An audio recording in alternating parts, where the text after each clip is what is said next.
कर्मण्यवाधिकारस्ते मा फलेषु कदाचन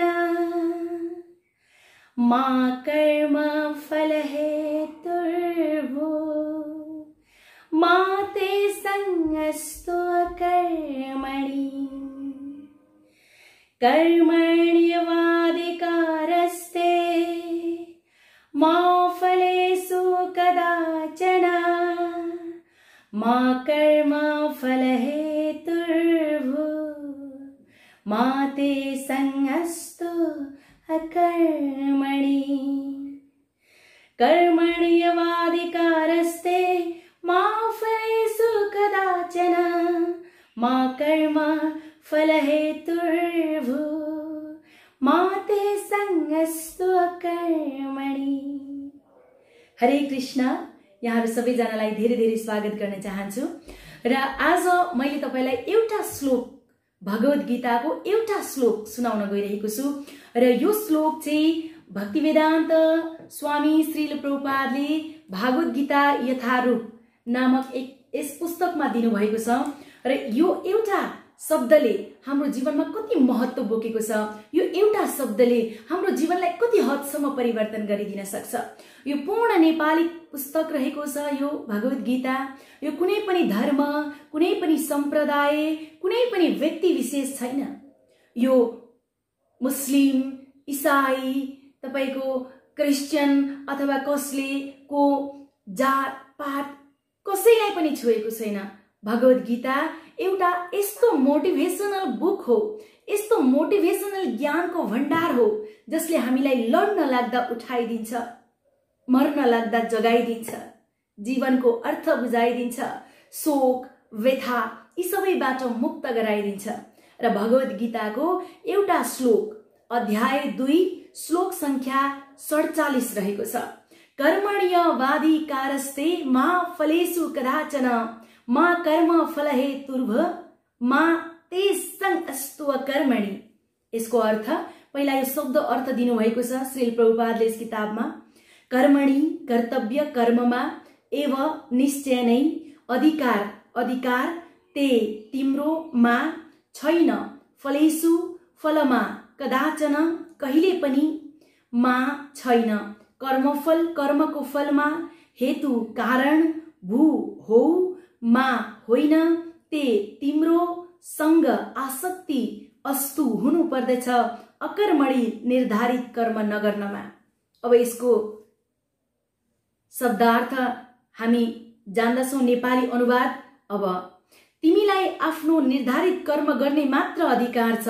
भगवान श्रीकृष्णले अर्जुनलाई युद्ध भूमिमा युद्ध लड्नको लागि पर भाग्दाखेरि आफ्नो कर्तव्य सम्झाउँदै, हे अर्जुन, क्षत्रियको कर्तव्य युद्ध गर्नु हो, युद्ध भूमिमा उभिएको सैनिकको कर्तव्य युद्ध गर्नु हो, युद्ध मैदानबाट छोडेर जाने कायर अनि अधर्मी हो। जस्तै हाम्रो सैनिकहरू जो लडाईमा जानु भएको हुन्छ उहाँहरूको कर्म अनि धर्म के हुन्छ? युद्ध गर्नु।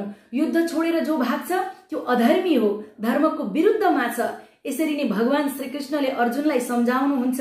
अनि यही सम्झाउँदा निस्किएको यो श्लोक 2 को अध्याय 2 को श्लोक संख्या 47 मा भगवान श्री कृष्णले अर्जुनलाई भन्नुभएको यो शब्द रहेको छ, कर्मण्यवाधिकारस्ते मा फलेषु कदाचन मा कर्मफलहेतुर्भूः मा ते संगुत्स कर्मणि।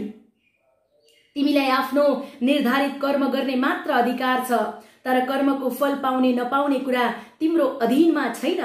तिमीले आफूलाई कर्मफलको कारण पनि कहिले नसोच र कर्तव्य गर्नबाट विमुख पनि कहिले नहौ। अब यसको पूरा तात्पर्य भक्तिवेदान्त स्वामी श्रील प्रभुपादले दिनुभएको छ हामीलाई अत्यन्तै बुझ्ने सरल भाषामा, जुन म हजुरलाई वाचन गरेर सुनाउने अनुमति चाहन्छु। तात्पर्य यहाँ 3वटा विचारणीय कुरा छन्। कर्तव्य कर्म, स्वेच्छाचारी कर्म र अकर्म। कर्तव्य कर्म ती हुन् जो व्यक्तिद्वारा आर्जित भौतिक प्रकृतिका गुणहरूबाट निर्देशित हुन्छन्। स्वेच्छाचारी कर्म विकर्मको तात्पर्य यस्तो अनाधिकृत कर्म हो जसको अनुमति महापुरुषहरूले दिएका छैनन् र अकर्मको अर्थ आफ्नो निर्धारित कर्म नगर्नु हो। भगवानले अर्जुनलाई कर्म नगरी नसक्न र फलप्रति आसक्ति नभई आफ्नो निर्धारित कर्म सम्पन्न गर्ने सल्लाह दिनुभएको छ। आफ्ना कर्मको फलप्रति आसक्ति हुनु पनि एउटा कर्म बन्धन नै हो। यसो गर्नाले कर्ता आफूद्वारा गरिएका कर्मका फलको भोक्ता बन्दछ। जहाँसम्म निर्धारित कर्महरूको सम्बन्ध छ तिनलाई तीनवटा उपविभागमा बाँड्नु उपयुक्त हुन्छ: नित्य कर्म, आपतकालीन कर्म र इच्छित कर्म। नित्य कर्म शास्त्रहरूको निर्देशन अनुसार सत्य गुणमा रहेर फलको आशा नराखिकन गरिन्छ। फलको आशा राखेर गरिने कर्म बन्धनका कारणहरू हुन्छन्। यस्ता कर्मलाई पवित्र कर्म मानिँदैन। आफ्नो निर्धारित कर्म गर्नु प्रत्येकको अधिकारको कुरा हो, तर त्यस्तो कर्म गर्दा फलको आसक्ति नराखिकन गर्नुपर्छ। कर्तव्यप्रतिको यस किसिमको अनासक्तिले मानिसलाई निसन्देह मुक्तिका मार्गमा लैजान्दछ। भगवानले अर्जुनलाई कर्म फलप्रति आसक्ति नभई लडाईँलाई कर्तव्यकै विषय ठानेर युद्ध गर्ने सल्लाह दिनुभएको छ। युद्धमा उनले असहभागिता पनि आसक्तिकै अर्को पक्ष हो। यस किसिमको आसक्तिले व्यक्तिलाई कहिले पनि मुक्तिको मार्गमा लैजाँदैन। कुनै पनि किसिमको आसक्ति, त्यो सकारात्मक होस् या नकारात्मक, त्यो बन्धनको कारण हुन्छ। काम नगर्नु पाप हो। त्यसैले अर्जुनका लागि कर्तव्य कर्मका रूपमा युद्ध गर्नु नै मुक्तिको एकमात्र पवित्र मार्ग हो भनेर श्रील प्रभुपादले भगवत गीताको अध्याय 2 को श्लोक संख्या 47 मा यसरी कर्मफलको बारेमा जानकारी दिनुभएको छ। हाम्रो पनि कर्म जहिले पनि फलको आशा नराखिकन हुनुपर्छ। हामीले समाज सेवा गरिरहेका हुन्छौं, हामीले दान गरिरहेका हुन्छौं, धर्म गरिरहेका हुन्छौं, यज्ञ गरिरहेका हुन्छौं, जप तप गरिरहेका हुन्छौं, सेवा गरिरहेका हुन्छौं, समाज सेवा गरिरहेका हुन्छौं। अझै यो कोरोना भाइरसको बीचमा, संक्रमणका बीचमा त हामीले अझ धेरै कार्यहरू गरिरहेका छौं।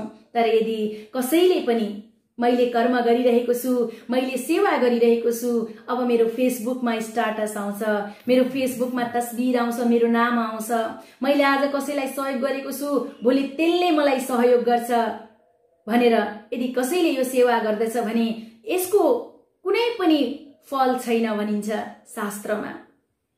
हो, त्यसको फल आउँछ तर मुक्ति मार्गको फल आउँदैन। त्यसको फल केमा आउँछ? फेरि पनि हामी यही भौतिक दुनियाँमा आउँछौं र यही हामीले सुखपूर्वक आफ्नो जीवनलाई व्यतीत गर्न पाउँछौं। तर जो यो भौतिक दुनियाँको आसक्तिलाई छोडेर आध्यात्मिक दुनियाँतर्फ लम्कने कोसिस गर्छ अथवा त्यो प्रयासमा छ भने त्यो व्यक्तिले बिना चाहना, बिना मलाई कुनै पनि फेसबुकको स्टाटस चाहिँदैन, मलाई कसैको पनि सहानुभूति चाहिँदैन, भोलि मेरो जीवनमा जे घटित हुन्छ भगवान हुनुहुन्छ त्यसको लागि, भगवानप्रति पूर्ण विश्वास छ मलाई, उहाँले गर्नुहुन्छ।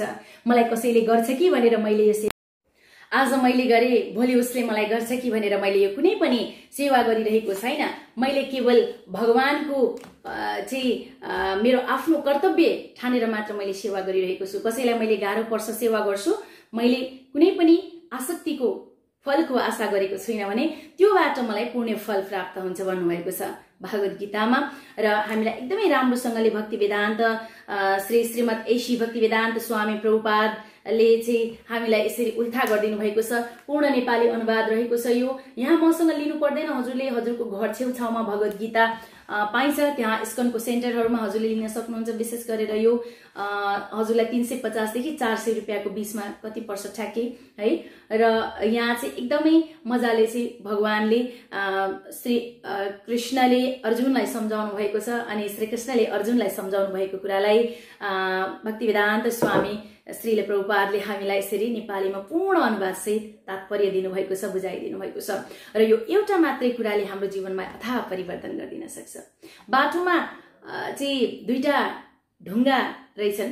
एउटा मूर्तिकारले बाटोमा गएछन् अनि मूर्ति बनाउन थालेछन्। मूर्ति बनाउन थाल्दाखेरि ढुङ्गालाई बडो कठिन भएछ, दुखेछ। अनि ढुङ्गाले भनेछ प्लिज मलाई नगर, म सक्दिनँ, मलाई छोड्दे। त्यसपछि उसले त्यहाँ छोड्दिएर गएछन्। ल ठिकै छ, ढुङ्गाले धेरै रिक्वेस्ट गरौँ, मैले छोड्देँ। त्यसपछि अलि पर गएर अर्को ढुङ्गा भेटेछन् र फेरि मूर्ति कुदेछन्। मूर्ति कुद्दै जाँदा भगवान राधा कृष्णको अद्भुत मूर्ति तयार भएछ। अनि त्यसपछि त्यो गाउँमा मूर्ति चाहिरहेको रहेछ। मान्छेहरूले ठ्याक्कै त्यो मूर्ति किनेर लगेर भगवानकोमा स्थापित गरेछन्। अनि अर्को एउटा नरिवल फुटाउनको लागि ढुङ्गा पनि चाहिएछ र त्यो ढुङ्गा चाहिँ फेरि त्यहाँ आदि बनाएर छोडिएको मूर्ति ठ्याक्क चुचो भएको फुटाउन सजिलो नरिवल फुटाउन लगेर जुन पछाडिचोटि बनाइएको मूर्ति थियो जसले आफ्नो पीडालाई सह्यो उसलाई राधा कृष्ण बनाएर अनुष्ठान गरेर प्राण प्रतिष्ठान गरेर विग्रह बनाइएर राखियो। जो आधा मात्र चाहिँ तयार भयो उसलाई ढुङ्गाकै रूपमा बाहिर नरिवल फुटाउनको लागि बाहिर राखियो भनेपछि एकैछिन हामीले पीडा सहँदाखेरि हामीले त्यो समयमा हामी राधा कृष्ण बनेर सधैँ फूल वर्षाउन सक्थ्यौं। ढुङ्गाले भनेछ मैले अलिकति पीडा नसहँदाखेरि आज मसँगैको ढुङ्गा राधा कृष्ण बनेर हरेक दिन फूल अर्पण गरेर बस्नु भयो अनि म के भए हरेक दिन नरिवलले हरेक दिन पीडा ठोकेको छ टाउकोमा हानेको छ म हरेक दिन पीडा सहिरहेछु। त्यसैले पीडा आउँछ दुःखमा कष्ट आउँछ हामीलाई आउने यो जीवनको फल हो है।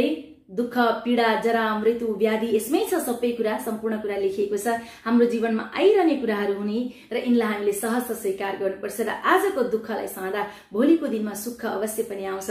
त्यसैले धैर्य धारण गरौं, अगाडि बढौं र तपाईलाई केही गाह्रो परेको छ आफ्नो मनलाई सम्झाउन सक्नु भएको छैन भने भगवत गीता लिनुहोला हजुरले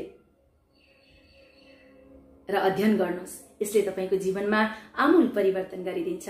म तपाईलाई ठोकुवाका साथ भन्न सक्छु यदि यो भागवत गीता तपाईले राम्रोसँग अध्ययन गर्नुभयो भने तपाईको जीवनमा आमूल परिवर्तन हुन्छ। केही कमेन्टहरु मलाई आउनेछन् कि एउटा आयुर्वेदिक डाक्टर को कुरा गर्ने मान्छे, फेसको बारेमा कुरा गर्ने मान्छे धर्मको बारेमा कुरा गरिरहेको छ, धर्म प्रचार गरिरहेको छ। हैन, यो कुनै धर्म प्रचार हैन, यो हामी सम्पूर्णले पढ्नै पर्ने एउटा त्यस्तो मोटिभेशनल पुस्तक हो जसले हाम्रो जीवनलाई परिवर्तन गरिदिन्छ।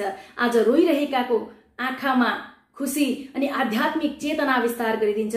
जहाँ आध्यात्मिक चेतनाको विस्तार हुन्छ नि त्यहाँ न हत्या हुन्छ, न हिंसा हुन्छ, न जातीय द्वन्द्व हुन्छ, न झगडा हुन्छ, न धर्मको नाममा युद्ध हुन्छ।